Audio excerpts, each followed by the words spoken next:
Herkese merhaba arkadaşlar. Bugün yeni bir çalışmayla tekrardan birlikteyiz. Bugün 70'lerin başlarında ortaya çıkmış katlı bir saç kesimini yapacağız arkadaşlar. Buna kelebek saç kesimi deniliyor. Butterfly. 70'lerin başında ortaya çıkmış, sonlarına doğru popülerlik kazanmış katlı bir saç kesimidir. 90'larda bu katlar biraz daha uzayıp içe doğru fönlendiğinde daha da ilgi gördüğü için son zamanlarda bayağı talep edilen bir saç kesimi. Bugün size bunu göstereceğim arkadaşlar. Daha önce de aşina olduğumuz curtain banks'e benzer bir ayrımla kesimimize başlıyoruz. İki kaşın ortasında çapraz olacak şekilde tutamlar ayırıyoruz. Geri kalan saçları geriye doğru alıp saç kesmeye başlıyoruz arkadaşlar. Bir piramit oluşturuyoruz. Kaşın bitim noktasından itibaren ayrımlarımızı gerçekleştirdik. Tam ortadan ikiye bölüyoruz. Ortada bir kılavuz alıyoruz arkadaşlar. İki kaşın ortasına denk gelecek şekilde tutamımızı aldık. Ve görmüş olduğunuz şekilde kesiyoruz arkadaşlar. Biraz keskin bir saç kesimidir bu. Kaydırma ya da point yapmıyorum bu aşamada. Kahkülün daha hacimli durması için düz bir şekilde kesiyorum. Aşağıdan yukarıya doğru bıraktığımda tutam çapraz düşüyor. Dikkatlice bakarsanız siz de göreceksiniz. Burada dikkat etmeniz gereken şey piramide doğru yatay şekilde tutamlarımı ayırarak ortada birleştirip düz kesiyorum. Dolayısıyla bu açıyla kestiğim için de kafatasımız yuvarlak olduğu için tutamı bıraktığımda yanlara doğru uzayarak gelen bir şekil oluşturmuş oluyoruz arkadaşlar. Burada belirleyici olan ilk başladığımız tutamın uzunluğudur.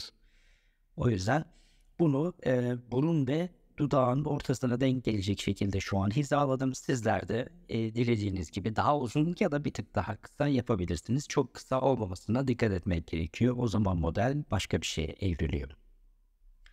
Evet, kahkülümüzü bu şekilde kestik. Ve ortada birleştiriyoruz. Kontrollerimizi yapıyoruz. Ucunda fazlalıklar varsa point şeklinde minik kontroller yapıyoruz. Evet, başlangıcımızı bu şekilde yapıyoruz. Perde kahküle çok benziyor arkadaşlar. Neredeyse aynı. Sadece burada daha yoğun durması için inceltmeden, kaydırmadan kestim bu tutamımı. Düz bir teknikle kestim ve şimdi kurutmaya başladım. Burada kurutmak önemli. Basık olmaması için saçın önce sağa sonra sola sonra ortaya doğru parmaklarınızla küçük bir çocuğun saçları kurutur gibi nazik bir biçimde kurutmanız iyi olacaktır. Saçın daha kolay şekil almasını da sağlar bu kurutma yöntemi arkadaşlar. Saçı biraz rahat bırakıyoruz. Yani saçın önlerinde ters çıkışlar vesaire bir şey varsa bu kurutma yöntemiyle onları da düzeltmiş olursunuz. Bu sadece kurutmak değil, aynı zamanda da biçimlendirmedir arkadaşlar. Saçı kurutmak önemlidir. Bu şekilde kurutursanız daha kolay şekil vereceksiniz. Zaten birazdan göstereceğim. Çok basit bir şekilde saçı biçimlendiriyoruz, şekillendiriyoruz. Evet, kurutmamız bu şekilde devam ediyor. Çok aşırı bir ısıya gerek yok arkadaşlar. Hafifçe kurutmak yeterli.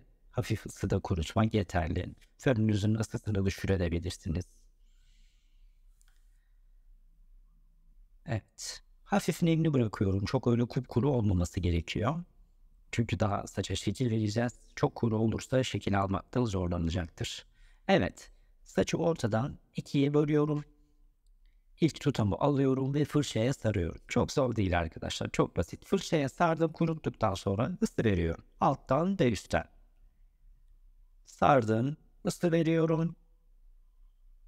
Bir iki kere tekrar ediyorum. Bu kadar. Zaten saç çok kolay bir biçimde şekil alacaktır.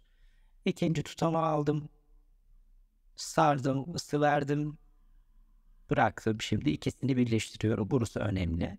Bakın çok ezmeye de gerek yok aslında. Isıyı verdik. Tekrar ediyoruz. Evet.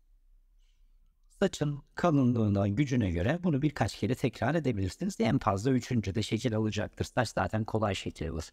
Çok aşırı ısıya gerek yok.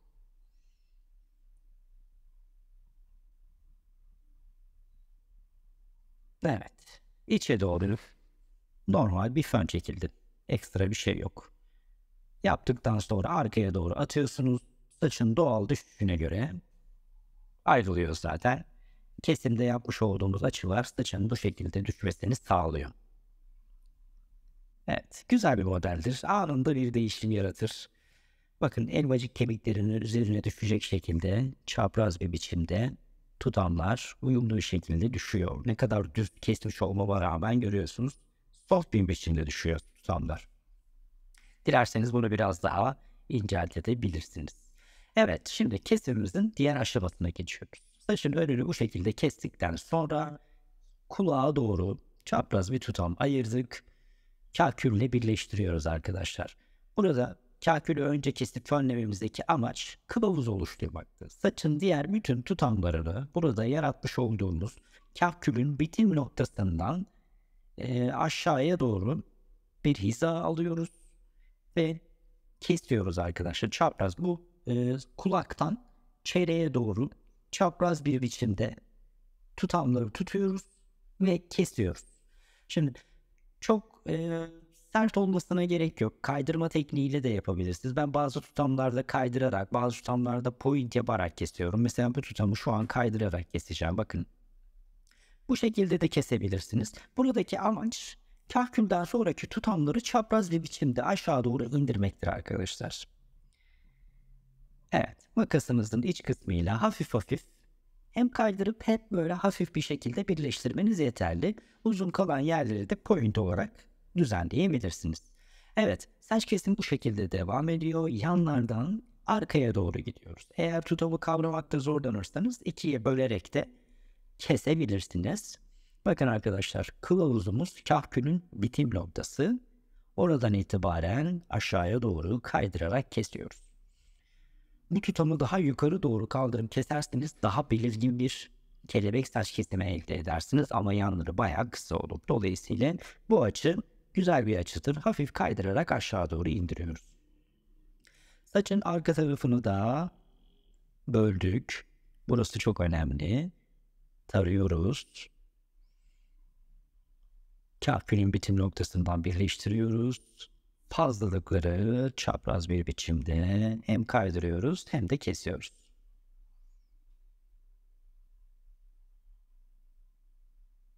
Evet.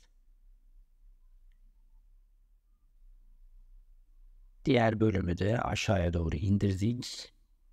Tek seferde de kesebilirsiniz ama böyle ikiye bölmek bazen işinize yarayabilir. Açıdan dolayı tutamlar kontrolü zorlaşabiliyor, tutamların kontrolü. Burada ikiye bölerek ya da birleştirerek dikkat etmeniz gereken şey arkaya gittikçe saçın uçlarına doğru indiriyoruz tutamı. Çok fazla yukarıdan kesmiyoruz arkadaşlar. Şimdi bakın burayı yukarıyla birleştirdik. Aşağılara inerken tarıyoruz bakın.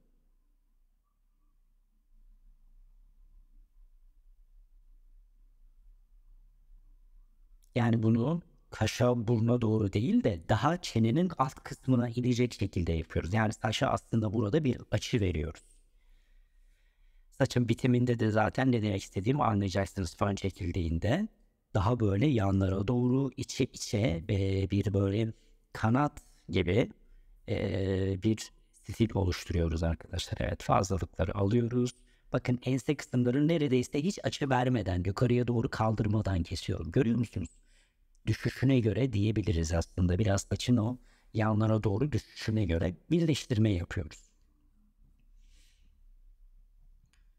Şimdi diğer tarafa geçiyoruz. Burada bakın arkadaşlar, demin modelin ön tarafında dururken şimdi arka tarafında duruyor. Bu çok önemli arkadaşlar. Aynı açıyı yakalayabilmek için bakın saçın arka tarafına geçtim.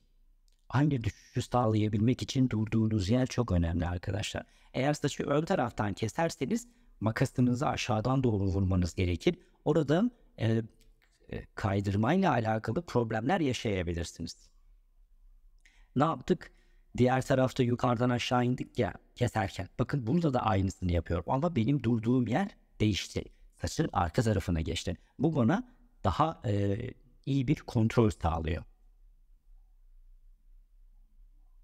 Yine aynı şekilde aşağı doğru ayırıyorum tutamlarımı, tarıyorum ve kılavuzun, kahkülün bitim noktası. Oradan hizayı alıyorum ve kaydırıyorum aşağıya doğru. Bakın bu tutamlar daha yukarıdayken diğerleri daha aşağıya doğru iniyor arkadaşlar. Aslında hayali bir çizgimiz var. Yüzü çepeçevre sarmalayan, o çizgiye göre kesiyoruz. Zihnimizde bunu ilk önce belirliyoruz. Ona göre tutamlarımızı alıyoruz ve aynı şablona sadık kalarak saç kesimimizi yapıyoruz. Burada bizi en çok dengede tutan şey kahkülün bitim noktasındaki kılavuz. Her şeyi onun çevresinde tasarlıyoruz.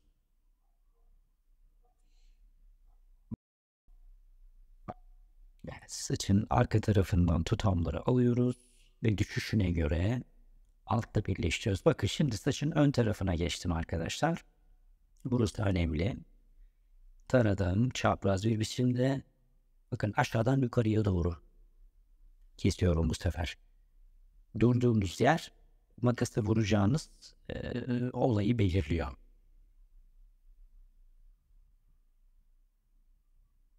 Evet. Çok güzel bir saç kesimi arkadaşlar. Çok böyle yaratıcı. Bir anda saçı başka bir şeye dönüştürüyor. Şimdi minik kontroller yapıyorum. Saçı tarıyoruz. Yani kabaca şöyle denilebilir. Burundan çeneye, çeneden omuzların alt tarafına doğru düşecek çapraz bir kesim, katlı bir saç kesimi arkadaşlar. Buna içe fön çektiğinizde 90'ların en çok tercih edilen stilini oluşturmuş oluyorsunuz arkadaşlar. Model 70'lerin başlarında ortaya çıkmış kelebek saç kesimi sonlarına doğru popülerlik kazanmış ama 90'larda bu katlar daha soft bir biçimde biçimlendirilerek yani fönlenerek bir fenomen haline gelmiş. Şu anda çok tercih ediliyor. İçe doğru 90'lar fönünü bu saç kesimine yaptığınızda çok güzel bir sonuç elde ediyoruz arkadaşlar. Evet, şimdi kontrollerimizi bitirdik ve saçın düşüşüne bakıyoruz. Gayet güzel görünen bir saç. Modelimize de yakıştı. Evet, saç kesimimizi tamamladık. Dilerseniz buna inceltme de yapılabilir. Kalkülü inceltebilirsiniz. Uç kısımları biraz daha sivriltebilirsiniz. Bu tamamen görmek istediğiniz saça göre değişir arkadaşlar. Şimdi föne geçiyoruz.